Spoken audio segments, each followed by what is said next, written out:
अच्छा, हम ना आज बात करेंगे डिजाइनिंग की, सीएसएस के बारे में एंड बूटस्ट्रैप के बारे में। लास्ट टाइम भी मैंने लेक्चर इसका दिया था, दोबारा करवा रहे थे। और इसमें फ्रंट एंड पे जितनी भी हमारी चेंजिंग होती है ना, वो हम आज की क्लास में ही देख लेते हैं। टोटली फ्रंट एंड देख लेते हैं। अच्छा, तो हम कोशिश करेंगे कि जो है ना नेट से हेल्प लेंगे।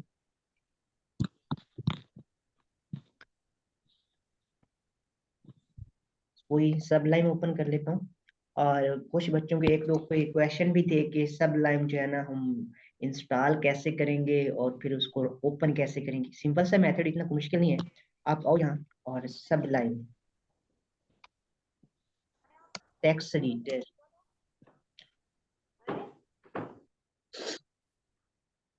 ये नीचे ही लिखा आ रहा है सिंपल सा डाउनलोड। यहाँ क्लिक करो और डाउनलोड हो जाएगा। ये अगर नहीं हो रहा तो यहाँ पोर्टेबल वर्जन है, यहाँ से इसको आप डाउनलोड करवा लेंगे। और जब डाउनलोड कराएंगे इंस्टॉल कर लेंगे तो डेस्कटॉप पे नहीं होगा शो। आप स्टार्ट पे आके यहाँ पे सर्च कर लेंगे सब लाइन।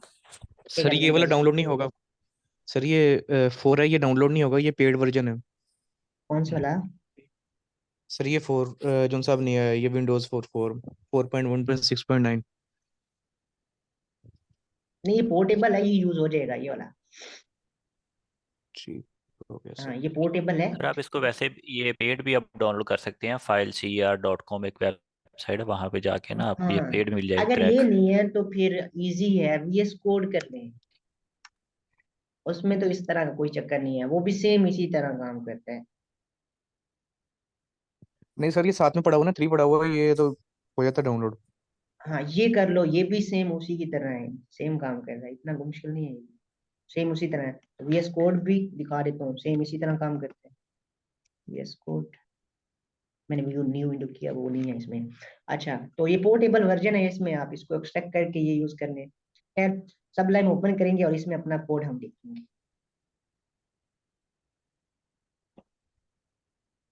ये लाइन कौन लगा रहा है? ये लाइन,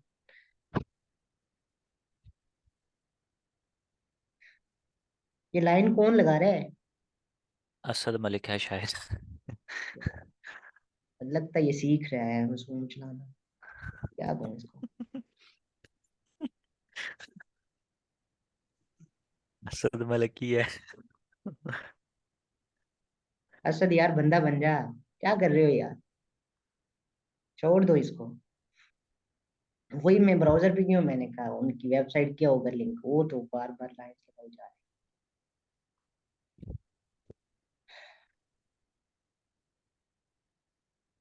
दोबारा देखें, स्क्रीन शेयर होगी आप लोगों को। जी सर, हो गई है। अच्छा, तो हम बात कर रहे थे फ्रंट एंड की। तो पहले आपको ना बूटस्ट्रैप का समझाता हूँ। तो बूटस्ट्रैप के लिए ना सिंपल क्या करना है आप लोगों ने, इसकी ना एक वेबसाइट है। लिंक तो काफी सारी वेबसाइट से मिल जाएंगे, जो इसकी ऑफिशियल है वो है गेट bootstrap.com। इस पे आ जाओ, ठीक है।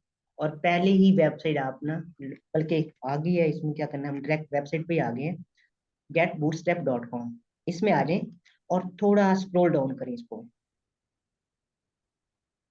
यहाँ पे देखें, ये दो लिंक आ रहे हैं, एक ये ऊपर वाला और एक नीचे वाला। ये ऊपर वाला जो है ना, ये CSS के लिए है। और ये नीचे वाला जो है ना, ये उसके लिए है, जावास्क्रिप्ट के लिए। अच्छा, इससे पहले ना आपको CSS समझाता हूँ, फिर उसकी तरफ जाते हैं। अब CSS क्या होती है? इसका एब्रीवेशन कैस्केडिंग स्टाइल शीट। और ये भी डिजाइनिंग के लिए हम यूज करते हैं। और इसकी ना 3 टाइप्स हैं CSS की: इनलाइन, इंटरनल एंड एक्सटर्नल। काम तीनों का सेम है, बस इनको यूज करने का जो मेथड है ना, जो वे है, वो थोड़ा अलग है। बाकी काम तीनों के सेम। अच्छा, तो सबसे पहले ना हम इन लाइन की अगर बात करें। इन लाइन सिंपल क्या काम करना है आपने, लाइन, ये कह रहा है इन लाइन, लाइन में। तो इससे मतलब ये है कि ये एट्रीब्यूट आप लोगों को आइडिया होगा। यहाँ पे मैं दे देता हूँ अलाइन एंड सेंटर। अब ये मुकम्मल हमारा ये एक एट्रीब्यूट है, ये वाला। इसमें दो चीजें होती हैं एट्रीब्यूट के अंदर, एक होती है प्रॉपर्टी, एक होती है वैल्यू। अब हम इसको कॉल कर रहे हैं कि ये काम हमने करवाना है, कौन सा, सेंटर अलाइन काम है, और जो हो रहा है वो सेंटर है। ये हमने काम कहा और ये हो रहा है। जो हम काम कह रहे हैं वो क्या है, वो प्रॉपर्टी है, और जो काम ले रहे हैं वो वैल्यू है।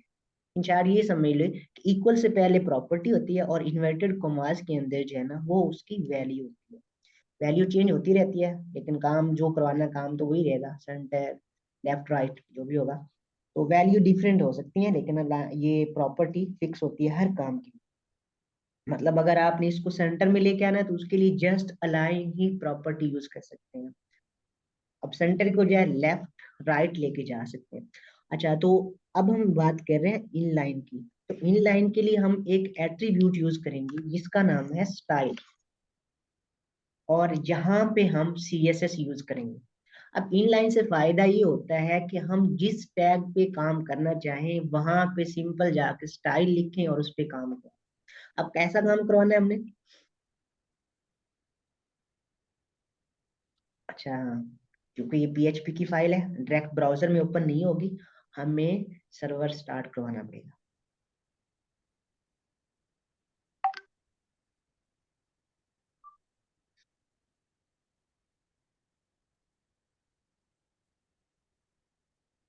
जिनको आवाज नहीं आ रही रीज्वाइन कर लें।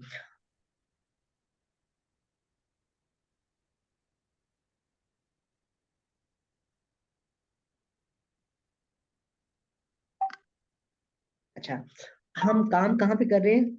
ये देखिए, H1 के अंदर मैंने लिखा यहाँ पे स्टाइल। अब काम इस पे क्या करवाना है? मैंने कलर, कलर, और फिर आगे CSS की भी प्रॉपर्टी होती है, उसकी भी वैल्यू होती है। अब कलर और कौन सा करवाना है हमने, ब्लैक रेड जो भी होगा वो काम काम, और कौन सा करवा रहे हैं वो। अब रेड, फर्ज करो मैंने रेड लगा दिया, और इसको बंद कैसे करना है? ये कॉलन, ठीक है, सेमी कॉलन। अब इसके दरम्यान जो डिफाइन हो रहा है हमारा वर्क, ये कॉलन है, और क्लोज हो रहा है इस साइड से। अब इसका कलर हमने कौन सा देना था? रेड। हमने सिंपल लिखा कलर और इसको रेड करवा दिया। किसी भी टैग के अंदर आप ये काम कर सकते हैं। इनलाइन का फायदा ये होता है कि ये फौरन रिस्पॉन्स करती है। अगर आप इंटरनल एक्सटर्नल यूज करेंगे उसमें क्लासेस आईडी देनी पड़ेगी, वो आगे डिस्कस करते हैं हम। अच्छा, अब फर्ज करो मुझसे क्वेश्चन ये किया गया है कि आपने ये जो बटन है इसका बैकग्राउंड कलर या इसका टेक्स्ट कलर चेंज करना है, या ये फर्स्ट नेम आ रहा है इसका आपने कलर चेंज करना है। अब मेरे पास ऑप्शन अभी तक एक है, वो कौन सा है कि मैं सिंपल क्या काम करूंगा, टैग के अंदर जाऊंगा, और हमेशा एक चीज माइंड में रखनी है कि जो हम एट्रीब्यूट यूज करेंगे उसके दरमियान लाजमी स्पेस होनी चाहिए, टैग और एट्रीब्यूट के दरमियान। अब हमारा इसमें देखो ना टैग कौन सा है, H1 ने स्पेस के बगैर यूज किया है तो ये सारा टैग बन गया। ये तो कोई टैग ही नहीं है, स्पेस दे रहा हूँ, टैग अलग हो गया और एट्रीब्यूट अलग हो गया। तो आप लोगों को ये पता होना चाहिए कि टैग और एट्रीब्यूट में क्या फर्क है। ठीक है, अब ये ना सुपरवाइजर कहे जी आप मुझे यहाँ बताएं लाइन नंबर 39 पे टैग कौन सा है, हम कहें स्टाइल। नो, स्टाइल एक एट्रीब्यूट है और टैग कौन सा है, H1 है। तो ये बच्चों आप लोगों को पता होना चाहिए।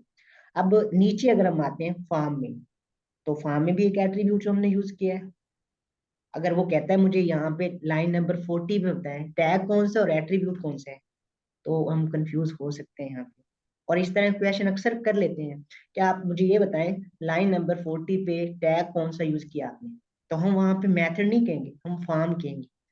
तो अब फर्क क्या है भाई, जो एट्रीब्यूट है वो हमेशा टैग के बाद यूज होता है, और जो टैग होता है वो हमेशा स्टार्टिंग में यूज होता है। एंगल ब्रैकेट होती है ना हमारी, ये एंगल ब्रैकेट हमारी आ रही है, तो जो टैग होगा वो हम हमेशा स्टार्ट में यूज करेंगे। अब ऐसा नहीं करूंगा कि मैं इधर स्टाइल ले लूंगा, ठीक है, और उसके बाद H1 यहाँ यूज कर लूंगा, नहीं, हमेशा टैग हम स्टार्टिंग में यूज करते हैं। समझ आ गई होगी इसकी। अच्छा, इसमें देखें मेथड का हमारा एट्रीब्यूट आ रहा है। अच्छा, अब क्वेश्चन हम ये कर रहे थे कि सुपरवाइजर कहता है फर्स्ट नेम का कलर चेंज करो। सिंपल क्या करना है, यहाँ पे जाके हमने स्टाइल कलर, जो भी कलर कहेगा वो हम वो कलर नेम दे देंगे और बंद कर देंगे कॉलन, सेमी कॉलन से। और इसको अब रिफ्रेश करूंगा तो हमारा ये कलर पिंक या जो भी लगाएंगे वो हमारा कलर यहाँ पे चेंज हो गया। अच्छा, ये हमारी होगी इनलाइन। किसी भी टैग का आपने कलर चेंज करना है तो आप यही सेम मेथड यूज कर सकते हैं, इनलाइन वाला। अच्छा, हम बात कर रहे थे कि जो बटन ये बना हुआ है ना, ये बटन लास्ट पे, इसका कलर या इसका बैकग्राउंड कलर चेंज करना, तो बैकग्राउंड कलर में H1 का भी कर सकता हूँ। हाँ, अब एक प्रॉपर्टी हमने यूज कर ली है, इसके अंदर दूसरी कैसे यूज करेंगे?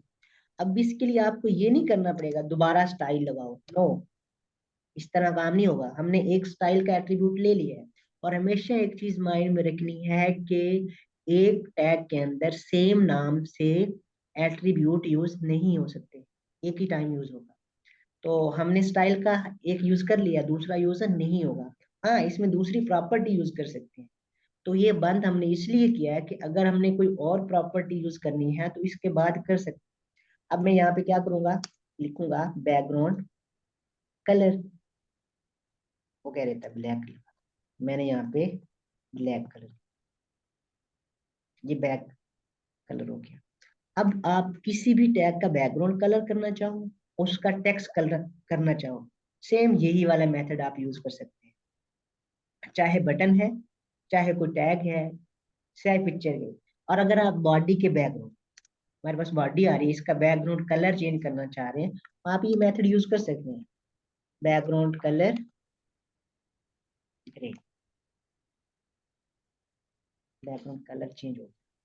अब यहाँ पे हम कलर तो यूज नहीं कर सकते क्योंकि वो टेक्स्ट तो है नहीं ना। यहाँ पे अगर लिखूं कलर रेड, क्योंकि ये टेक्स्ट नहीं, बल्कि जितना भी हमारा पे नीचे टेक्स्ट होगा उन सब का कलर रेड कर देगा, लिहाजा हमें ये चीज यूज यहाँ पे नहीं करनी, क्योंकि हमने हर एक टैग को स्पेसिफिक कलर देना है। अच्छा, यहाँ तक हो गया। अब हम बात कर रहे थे कि जो हमारा बटन आ रहे हैं उस पे हमने कलर कैसे करना है, कलर स्टाइल कलर दे देता हूँ। कौन सा कलर हमने यूज करना है, जो भी कलर आपने लेना है, मैं व्हाइट लगा देता हूँ, बंद कर देता हूँ। और अब हमारा जो बटन है उसका कलर अगर आप देखें तो व्हाइट हो चुका है, लेकिन वो नजर नहीं आ रहा। हम क्या करते हैं, इसका जो बैकग्राउंड कलर है वो भी चेंज कर देते हैं, बैकग्राउंड कलर ब्लैक कर देते हैं। ये देखो, इसका बैकग्राउंड कलर ब्लैक हो गया एंड सबमिट का कलर व्हाइट हो गया। अब ये सुपरवाइजर कहते हैं कि इसका थोड़ा साइज इंक्रीज करो, छोटा आ रहा है ये। क्या करेंगे हम, फॉन्ट साइज,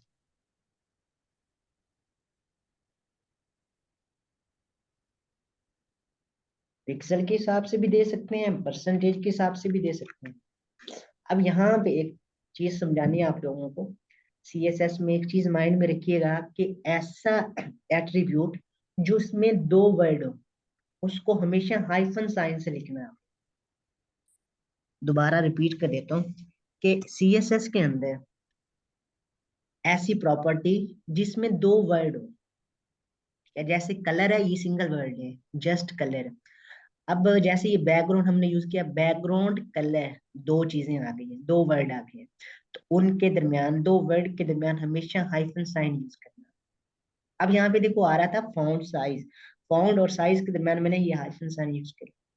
तो सीएसएस में हमेशा जब आप ऐसा कोई एट्रीब्यूट यूज कर रहे हो जिसमें दो वर्ड होंगे तो आपने बीच में हाइफन साइन यूज कर लेना है। इसकी एक और एग्जांपल ले लेते हैं हम, फॉन्ट फैमिली,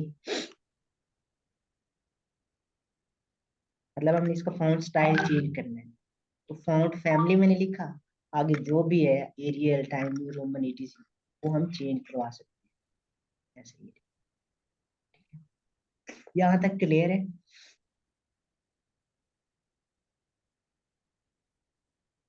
हम्म। जी सर। अच्छा, अब हम आगे चलते हैं। अब आप लोगों ने ये नहीं देखना कि हमारे प्रोजेक्ट में ये काम हुआ होगा नहीं होगा। हर एक स्टूडेंट के प्रोजेक्ट में बटन भी बने होंगे, फॉर्म भी होगा, उसमें हेडिंग्स भी होंगी।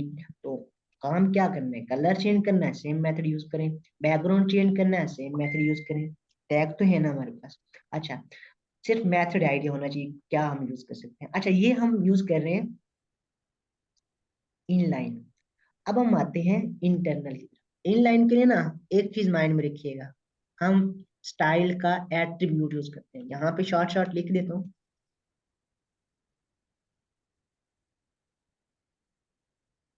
मिनट में लिख देता हूँ, नोट कर लीजिएगा कि जो इनलाइन है उसमें हम क्या करते हैं, एट्रीब्यूट यूज करते हैं, और उसका नाम क्या है, स्टाइल। तकरीबन ऑलमोस्ट सबके लिए स्टाइल ही यूज करेंगे। अच्छा, उसके बाद हमारे पास आ रहा है इनलाइन, सॉरी इंटरनल।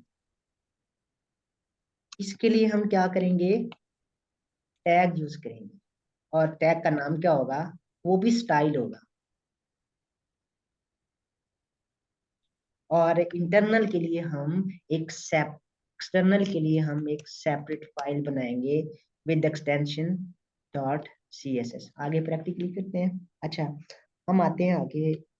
अच्छा, ये जो हम इनलाइन यूज कर रहे हैं, इसको हमेशा हम बॉडी से ऊपर स्टाइल का एट्रीब्यूट लेके, अब यहाँ पे बीच में आ रही है टाइप, टेक्स्ट है, सी एस एस है, लगा लो, ठीक है, नहीं तो कोई इशू नहीं है। अब हमने जो भी काम करना है सी एस एस का, वो हम यहाँ पे करेंगे। अच्छा, यहाँ पे तो था कि हम बॉडी के अंदर जाके कह रहे हैं कि इसका बैकग्राउंड कलर ग्रे कर दो, हमने स्टाइल यूज किया, उसने कर दिया। अगर हम यही काम इंटरनल के जरिए करवाना चाहें, तो हम यहाँ पे इस तरह लिखेंगे। फर्ज करो मैंने लिखा है, रेड कर दिया, लेकिन अनडिफाइन है। अब हम किसका बैकग्राउंड कलर चेंज करना चाह रहे हैं, वहां पे तो आइडिया था बॉडी के अंदर करते, यहाँ पे हम पहले उसको बताएंगे कि फलां टैग पे ये काम कराना है, तो ये काम। तो हमें फिर क्या करना होगा, यहाँ पे पहले टैग को डिफाइन करना कि बॉडी, बॉडी का टैग है, और उसके बाद ये चीज माइंड में रखो कि यहाँ जो हम यूज कर रहे थे इन्वर्टेड कॉमास, उसकी जगह हम ब्रैकेट्स यूज करने के, ये ओपनिंग है एंड ये क्लोज है। अब हम जितना बॉडी पे काम करना चाह रहे हैं ओपन और क्लोज के दरमियान करेंगे। अब मैं यहाँ पे कह देता हूँ बैकग्राउंड कलर दिया रेड, और बाकी सेम जिस तरह हम यहाँ नीचे यूज कर रहे थे यहाँ पे भी कर सकते हैं। अब यहाँ पे एक चीज है कि अगर हमने बैकग्राउंड पे पिक्चर लगानी है तो हम क्या करेंगे, दो मेथड है, HTML के जरिए भी यूज कर सकते हैं, और हम CSS के जरिए भी यूज कर सकते हैं। यहाँ पे हम सिंपल लिख लेंगे बैकग्राउंड, और यहाँ पे इमेज का नाम with extension dot JPG PNG जो भी होगी। और CSS के जरिए यहाँ पे हम सिंपल लिखेंगे बैकग्राउंड, और यहाँ पे हम डालेंगे URL, और वो URL आपकी डेस्कटॉप पे कोई इमेज पड़ी है वो लगा लो, डेस्कटॉप से नहीं लगानी तो सिंपल क्या काम करो, ब्रो नेट से ले लो। मैं यहाँ पे ले लेता हूँ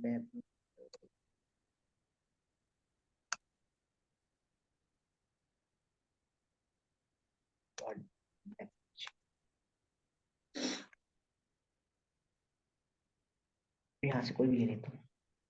अब मुझे सिंपल क्या करना होगा, यहाँ से इसका URL कॉपी करवा लेता हूँ, कॉपी इमेज एड्रेस, और यहाँ URL की जगह उसको पेस्ट कर देता हूँ, और अपने वेब पेज को रिफ्रेश, तो बैकग्राउंड के ऊपर इमेज आ गई।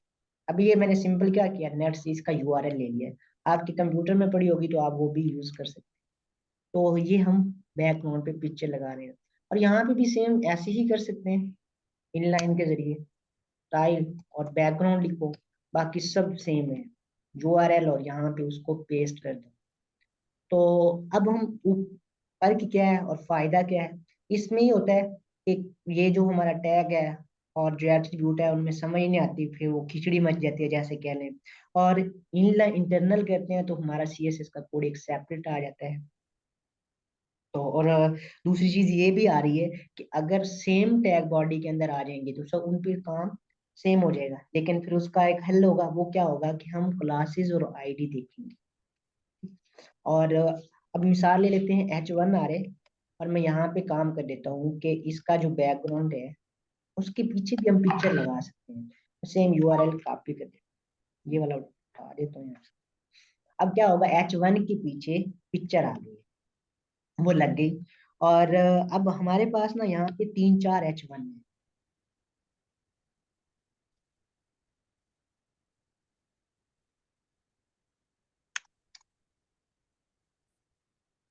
मैं कॉपी पेस्ट कर देता हूँ। अब ये देखिएगा कि जितने भी H1 है ना, सब पे काम सेम हो रहा है। क्यों सेम हो रहा है? क्योंकि हमने ऊपर बता दिया है कि जो H1 है,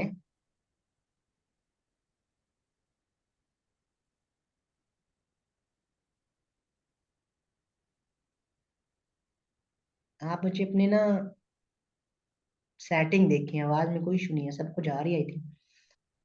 अच्छा, आवाज़ तो ठीक आ रही है, आप दोबारा से ज्वाइन कर लें क्लास। हाँ, तो अब क्या हो रहा है कि हम जहाँ बता रहे हैं कि H1 के ऊपर ये काम होना चाहिए, तो बॉडी के अंदर जितने भी H1 आ रहे हैं, सब पे काम सेम हो रहा है। अब ये तो नहीं है कि पहले H1 पे करेगा, दूसरे पे, तीसरे पे नहीं करेगा, क्योंकि H1 हमने कॉल करवाई है, H1 को कॉल कर। अब अगर आप चाहते हैं कि मैंने एक एक पे अलग अलग काम करने, तो फिर हम आएंगे क्लास और आईडी की तरफ। मैं यहाँ पे देता हूँ क्लास, नेम दे देता हूँ एबीसी। तो ये एक जो चीज़ माइंड में रखिएगा क्लास और आईडी के लिए, कि क्लास और आईडी हमेशा आपने अल्फाबेट में देनी है। स्टार्टिंग वर्ड हमेशा अल्फाबेट होना चाहिए। 1 2 यूज करना चाह रहे हो बाद में करो, पहले नहीं हो सकता। और दूसरा, कोशिश करें स्पेस नहीं देना, कोशिश नहीं करना ही नहीं है, स्पेस के साथ आईडी नहीं होगी। अगर मैं यहाँ लगा देता हूँ एबीसी स्पेस 2 3, नो, रॉन्ग हो जाएगी, काम नहीं होगा। ठीक है, तो कोशिश करनी है, स्पेस देनी ही नहीं है। और अल्फाबेट यूज कर सकते हैं कि ABC1 है, ABC2, सॉरी नंबर ABC1 है, 2 है, 3 है, 4 है, लेकिन स्पेस यूज नहीं करें। और कोई करेक्टर करना है तो अंडरस्कोर कर लें बस। और अब हमने इसको ऊपर डिक्लेयर कैसे करवाना है और इस पे काम कैसे करना है, तो यहाँ पे आपने अब टैग विदाउट किसी सैंपल के यूज कर रहे हैं, क्लास के लिए सिंपल क्या करना है, डॉट लगा लेनी है बस, ABC1। अब मैं इसका बैकग्राउंड कलर करना चाह रहा हूँ, कौन सा करना है मैंने, ब्लैक। अब इस ABC वाली क्लास पे क्या होगा, इसका जो बैकग्राउंड कलर है,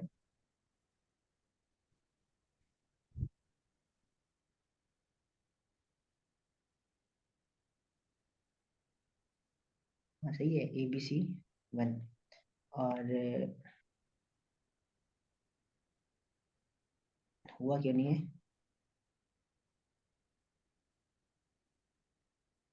हुआ इसलिए नहीं है, बल्कि होना चाहिए, क्लास दी है हमने।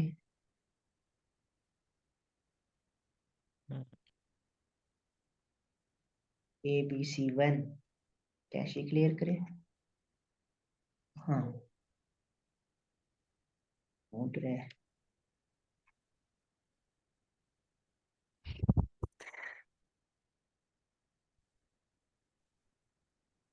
वैसे होना चाहिए, कैशी क्लियर की है शायद उस वजह से। अच्छा, कलर वाइट, टेक्स्ट का वाइट, अब सिर्फ उसी पे काम हो रहा है, देखिए बाकियों पे नहीं हो रहा। ठीक है, अब बाकियों का ना तो बैकग्राउंड ब्लैक हुआ, ना उनका टेक्स्ट कलर वाइट हुआ। अच्छा, तो ये हमारे पास आ रही है क्लास। और आईडी क्या होगी, उसके लिए सिंपल आपने आईडी और नाम मैंने एबीसी दे दिया।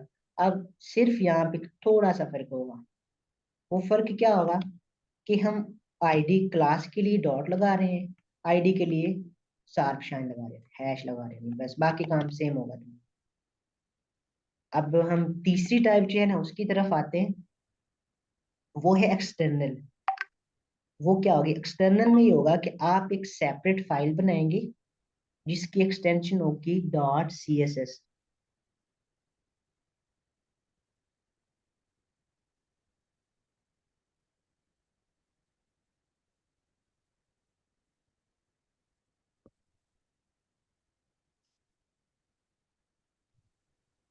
सर आवाज नहीं आ रही है। जी जी, आपका नेट मैं स्लो है कुछ कर शायद। लेता हूँ। लो, अच्छा, तो एक्सटर्नल फाइल बनाएंगे और उसको हम टाइप देंगे abc.css, मतलब हम उसको टाइप देंगे CSS की .css, ये अलग से फाइल बन गई हमारी। अब हमने क्या करना है, इस फाइल का लिंक करवा देना है। अब आप ऊपर देखें, ये हमारी PHP की फाइल है और ये हमारी CSS की फाइल है। अब हम सिंपल इस फाइल को इसके साथ लिंक करवा देंगे और CSS का काम हमारा यहाँ पे होगा।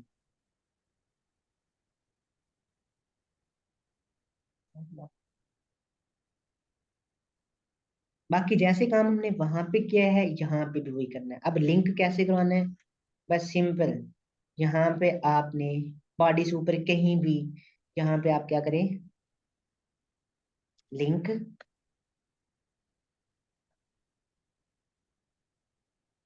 लिंक, और बाकी सारा उसने खुद ही क्रिएट कर दिया। बस यहाँ पे abc.css बस। और अब आप सिंपल यहाँ पे काम कर सकते हैं जो भी करना चाहें। मैं यहाँ पे H1 पे करना चाह रहा हूँ, क्या करना है, बैकग्राउंड URL जो भी लगाना है वो आप यहाँ पे लगा सकते हैं, पिक्चर लगाने है जो भी लगाना है, बस सिंपल यही काम है। हाँ, अब एक काम और भी कर सकते हैं, आप यही एक फाइल बनाएं और सारी फाइल के साथ अटैच कर दें और काम उसके अंदर करते रहे एक फाइल के अंदर। उससे क्या होगा, आपकी जो CSS की फाइल है वो सेपरेट बन जाएगी। बजाय आप इसमें काम करें, हर फाइल के टॉप में काम करें, आपके पास एक ही अलग फाइल होगी, उसमें आप ये सारा काम करें। बाकी क्लास आईडी सेम ऐसे ही डिक्लेयर करवाएंगे यहाँ पे भी, जैसे इंटरनल में करवा रहे थे। ये हमारे पास हो गया CSS। और इसमें आपने ये भी देख लिया कि हम कलर वगैरह बैकग्राउंड वगैरह कैसे चेंज कर सकते हैं। अब ये तो हमने सर इन इसके जो चीजों के टैग्स सर CSS के जो टैग्स हैं जैसे मार्जिन पैडिंग ये वो हर चीज़ वो कहाँ से देखेंगे जो इम्पोर्टेंट इम्पोर्टेंट है हमारे लिए? उसको ना सिंपल इसलिए बता देता हूँ।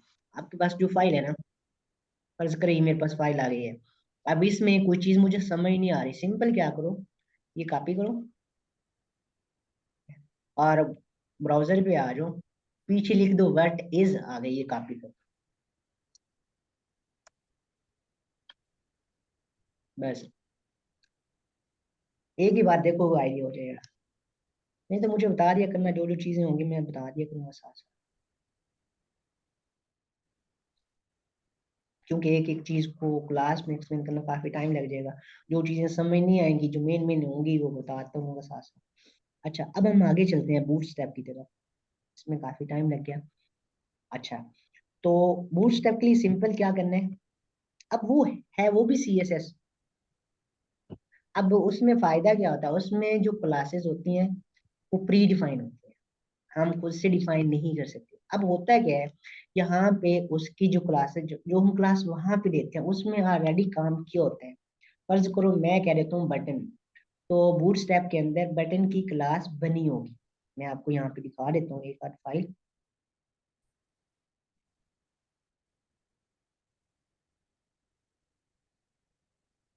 ताकि उससे ना आइडिया हो जाएगा कि बूटस्ट्रैप कैसे काम कर रहे होते हैं।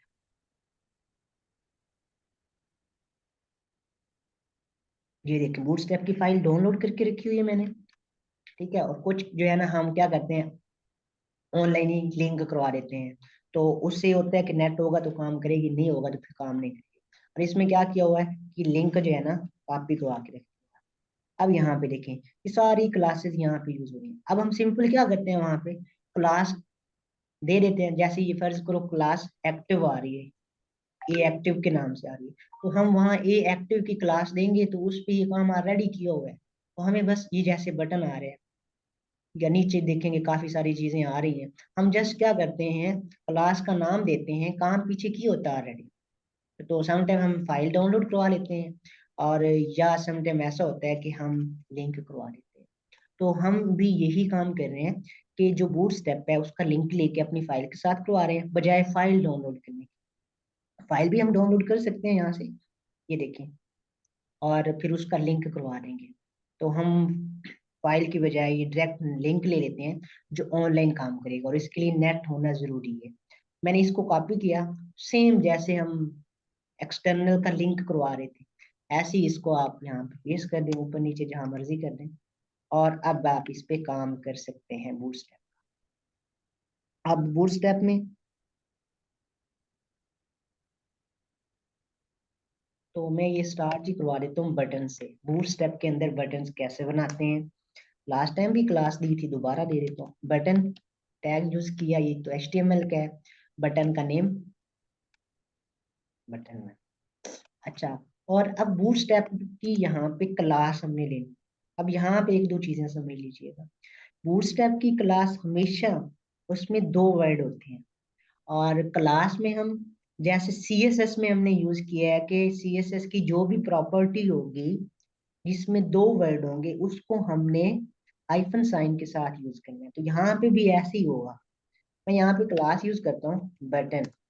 अब ये एक बटन की क्लास है। अभी देखें क्या आउटपुट आई है।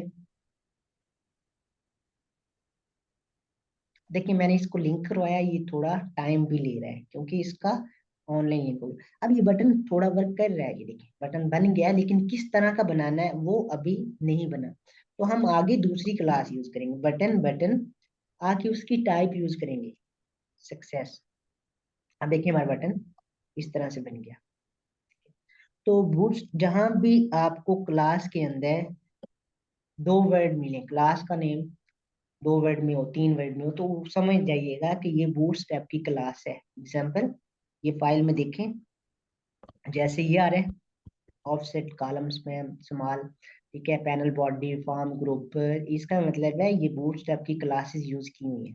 अब इनका काम क्या है, अगर नहीं आइडिया हो रहा तो सिंपल जैसे बताया नेट से जाके सर्च कर लें। अच्छा, अब मैं आपको समझा देता हूँ कुछ बटन्स बनाना। तो आप एक काम भी कर सकते हैं, जो चीज आप बूटस्ट्रैप में बनाना चाह रहे हैं सिंपल क्या करो, जैसे फॉर्म है या बटन है, लिखो बटन, तो शुरू में बूटस्ट्रैप लिख लो, बूटस्ट्रैप बटन। 7-8 बटन की टाइप्स होती है बूटस्ट्रैप के अंदर। इसी गेट बूटस्ट्रैप की वेबसाइट पे आ जाए, किधर गई, हाँ ये आ रही है, ये देखिए। तो ये इसकी टाइप्स आ रही है, प्राइमरी, सक्सेस, सेकेंडरी, ऊपर बाय नेम आ रहे हैं ये। तो आप सिंपल प्रैक्टिस के लिए इन्हीं को कॉपी कर लो। मैं ये कॉपी कर देता हूँ, टाइम कम है, और अपनी फाइल में यूज कर देता हूँ।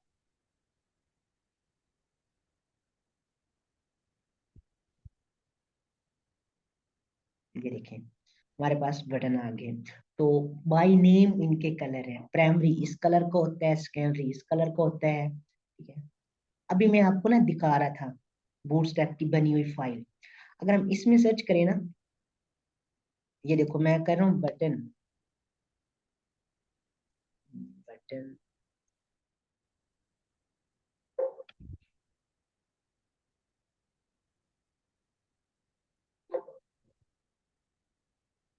तो ये देखें बटन बटन प्राइमरी, इसमें देखें ये कोडिंग पहले से की हुई है।